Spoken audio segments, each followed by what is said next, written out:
everyone, you're watching the Army Uson's Happy Loner Traveler Adventures.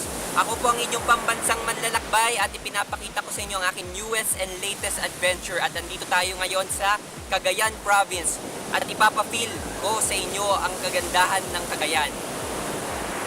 Hopped into a cab, take me anywhere.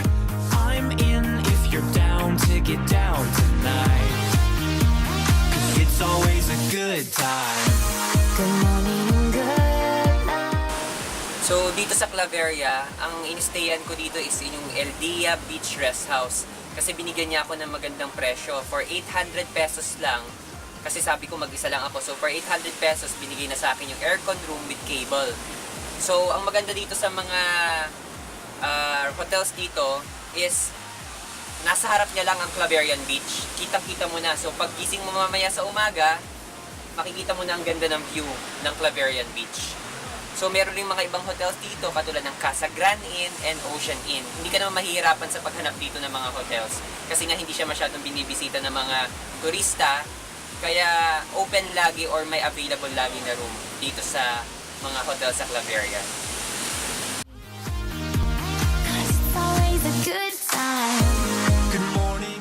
So andito tayo ngayon sa pinaka-northern tip ng Luzon Island, which is sa Claveria, Cagayan. So ang ipapakita ko dito sa Cagayan Province, hindi yung popular places na napapanood nyo sa mga movies, sa TV, or yung sa mga vloggers post. Ang ipapakita ko sa iyo yung hindi masyadong dinadalaw na town dito sa Cagayan, which is yung Claveria. Napaka-small town niya lang at ito ang nagpapaganda sa Claveria dahil hindi siya masyadong nadadalo ng turista, na maintain nila yung kagandahan at pagka-virginity ng beaches and ng nature ng Claveria at ng mga tao dito. So ipapakita ko sa iyo ang pwedeng i-offer sa atin ng mga taga-Claveria.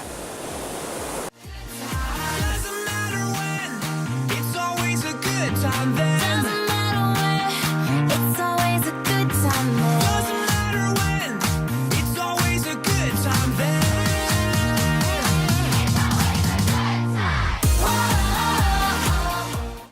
So maraming may offer na unique ang Claveria ng Cagayan Province. Andyan ang Claveria Beach, andyan ang Centinela Beach, Bantay Calbo, mga falls nila dito, ang Tangat Lagoon.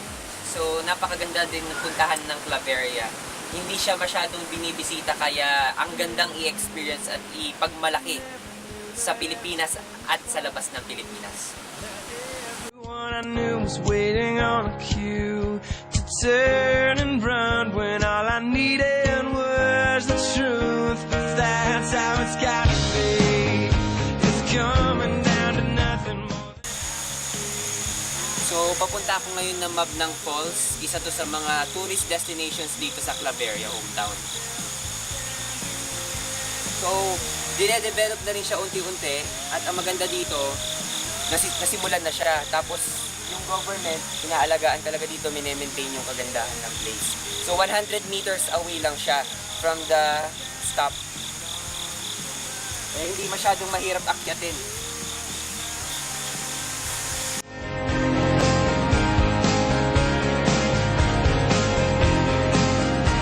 Let's rearrange. I wish you were a stranger I could disengage. So finally, after ng 100 meters na walk, andito na rin tayo sa Mabnang Falls, isa sa mga popular destinations dito sa Claveria. So puntahan nyo na to pag nandito kayo para matulungan nyo rin ang kanilang turismo at ma-maintain nila ang kanilang forest dito. Napakaganda, malapit ka pa sa nature.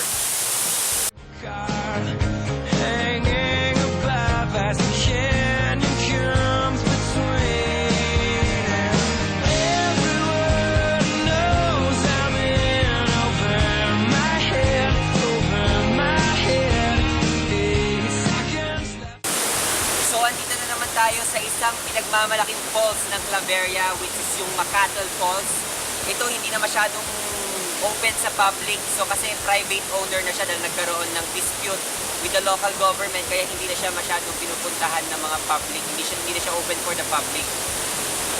Although nakapunta ako kasi yung nag-guide sa akin dito is active sa politics, yung family na nag-guide sa akin, kaya pwede ako makapasok dito. Napakaganda ng place. sana one day i-open ulit ito sa public at maayos yung dispute nila para makita rin to ng mga tao dito. Dahil napakaganda ng Makati Falls. Dito sa Cagayan, punong-puno talaga ng nature. Sinasabi ko sa inyo, napakaganda, napaka-rich nila sa nature. Go down till we sorted ourselves and everyone. So, andito ako ngayon sa taas ng falls. Nagpipiknik kami dito. So, ang maganda dito sa mga ganitong nature na falls is pwede ka makipag-picnic with your loved one, with your family, friends. So, ngayon, meron akong isang native na root crab dito sa Claveria. Ang pangalan, Tuge. So, titikman ko, babalitan ko. Masarap yung Tuge. Kaya, pag nandito kayo sa Claveria, subukan nyo ang kanilang delicacy na root crab, which is Tuge.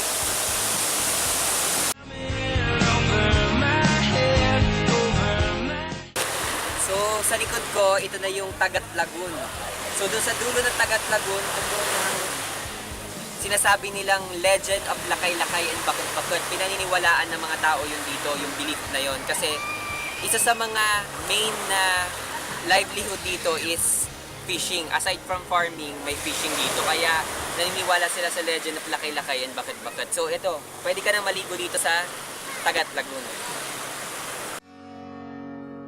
Slow it down, make it last.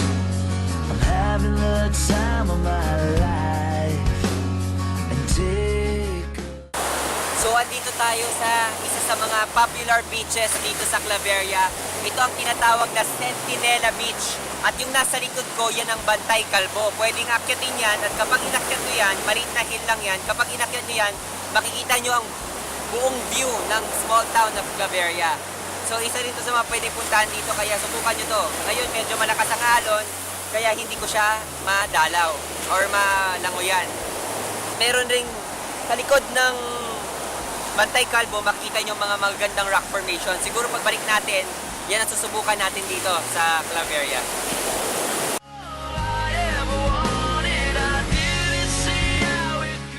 So, ito, seaweed siya dito na nakukuha dyan.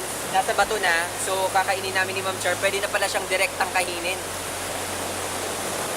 At masarap. So, ito may experience mo sa Cagayan. Masarap pa. Masarap siya. So, may experience niyo yan dito sa Cagayan province, dito sa Claveria. Pupunta na kayo dito. So, pinapakilala ko sa inyo si Sir Romeo, Ma'am Char, at ang apo nilang si Carl Rafol. Bale, sila yung nagbigay sa akin ng private tour dito sa town ng Claveria, kaya sobrang nagpapasalamat ako sa kanila dahil binigay nila yung time na to para ipasyal ako. So, pumunta na kayo dito para ma-experience nyo ang hospitality ng mga taga Claveria at magstay kayo sa El Dia Beach Rest House. There's something was missing until today. Kung gusto nyong mamasyal dito sa Claveria, Cagayan, check-in lang kayo dito sa El Dia Beach Rest House. You can feel the sea breeze and of course the land breeze. You can appreciate nature dito. So, yung pagpasyal ko naman dito, worth it naman. Sobrang worth it. Kasi after ng almost 10 hours or I think more than 10 hours na biyahe from Baguio, then pupunta ako ng Lawag, then from Lawag, diretso sa town ng Claveria, lagpas ng 10 hours or almost 10 hours, worth it naman ang aking biyahe. Kasi tingnan mo naman nasa likod ko, nakikita ko ang kagandahan ng Claveria Beach. Napaka-untouched, napaka-serene, tapos yung waves niya ang lalaki, ang sarap lang magpahinga, umupo. Ang babait ng mga tao dito, parang hindi sila sanay sa mga bisita, kaya natutuwa sila sa akin. Kaya ang gandang experience at puntahan nyo ang Claveria. Unahin nyo ang Claveria pag nandito kayo sa Cagayan Province. Nasa pinaka dulo siya ng Luzon. So I hope nagustuhan nyo ang pinakita ko sa town ng Claveria, Cagayan Province. So napakita ko na sa inyo, napuntahan ko na ang northernmost tip ng Luzon Island. So visit nyo lang po ang website ko, armyyuson.com. At panoorin nyo lahat ng aking latest travel films, basahin nyo aking latest travel articles, at tingnan nyo aking mga latest photos. So sa uulitin, panoorin nyo at abangan nyo aking mga latest adventures. Yeah ba?